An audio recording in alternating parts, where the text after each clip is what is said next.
Hello everybody, welcome back. This is Words and Other Good Ideas coming to you today with a video on The Final Empire, the first book of the Mistborn trilogy by Brandon Sanderson. And this is a book which probably is the one that sort of made Brandon Sanderson what he is. It's one of the most popular of his works. I think Way of Kings, Words of Radiance is maybe going to overtake at some point, but this trilogy at the moment is complete, popular and generally awe-inspiring in the way that it sort of stormed the bookshelves of everyone ever under the sun. I've talked a lot about the Cosmere in one of my other videos about Elantris, which I've linked down below, so I'm not going to go into all of that in this video. What I will say is that the Final Empire introduces another world from the Cosmere, and it basically is one where they use a magic called Allomancy, and Allomancy is something that's really interesting and very original, things that Brandon Sanderson is obviously famous for. It's a magic system whereby certain people, they're called Metalborns or Allomancers or Mistborns, or there are a bunch of different names, but basically they can ingest certain types of metal and then they call it burning. They do something within them to the metal, and depending on what type of metal it is, they then get certain powers. And in this book there are, I think, 8 different metals that are known, and some people can only burn one of them, and those are called mistings, and some people can burn all 8, and those are mistborn. And the mistborn are just incredibly powerful people, and most of them originate from the nobility, because the nobility is where all the power is concentrated. But of course, as always, there are a few rogue mistings and mistborns in the lower classes, which is super interesting because the lower classes are where the story sort of is born. This is a tale of oppression and people rising up to take power back from the dastardly power that is keeping them pushed down. We open with Vin, who is a young girl, sort of constantly on the run, with very little power and just struggling really to survive and doing horrible things and working with people she doesn't trust, but it's out of necessity, and she doesn't have any family and blah. And eventually she gets sucked into meeting an entirely different type of people, and it turns out that these people are planning a rebellion. And not just a rebellion, a complete rebellion, an absolute overthrow of the government and the ruler.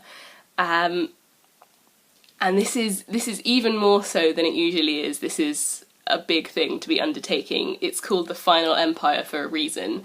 The Lord Ruler, the absolute power in the land, has been ruling for more than a mortal lifespan. He's something else. They call him the Sliver of Infinity, because he's got all of these powers that nobody really understands, and he's just not dying like a mortal person should. So the Final Empire has been around for generations, and these people are planning something that is completely unthinkable, and nobody believes it will work, and they're just a small crew of 8 or 10 people. And it's completely absurd, but Vin gets sucked into it, and that's basically the story of the book. They plan and they execute plans, and things go horribly wrong, and they learn things about themselves along the way, and it's all very prosaic. But it's an excellent read, and again, what I love about it the most is the really exciting magic system, which isn't the focus of the book. The focus of the book is the actions and the plans of the crew and how the revolution is going. And the whole Allomancy thing isn't in the background, but it's just not... The actions aren't contrived to demonstrate the Allomancy. The Allomancy just sort of augments all of the different abilities of everybody, and they sort of weave it into their plan. And it's a brilliant technique that Sanderson is quite famous for. It just works really well in that regard. The other thing I think I need to mention about this book that people talk about a lot is how well Brandon Sanderson creates his characters, and how likeable those characters turn out to be. So Vin, the protagonist, incredibly brave, but she doesn't really believe in herself, but you genuinely see her growing throughout the text. which is a really, really nice touch. And there are other characters as well, a full spectrum of personalities, I think it's fair to say. And Sanderson is able to switch very well between writing styles from different perspectives of these people. So that's something else to watch out for if you're going to read this book. And if you want to see how to do it well, then I definitely recommend picking this one up.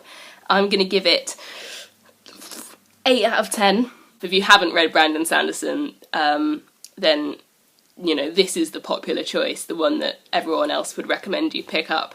Everything that he can do well is done better than well in this book. If you have any comments or questions, then leave them below or message me on Twitter, and like, share and subscribe. There'll be more videos coming soon.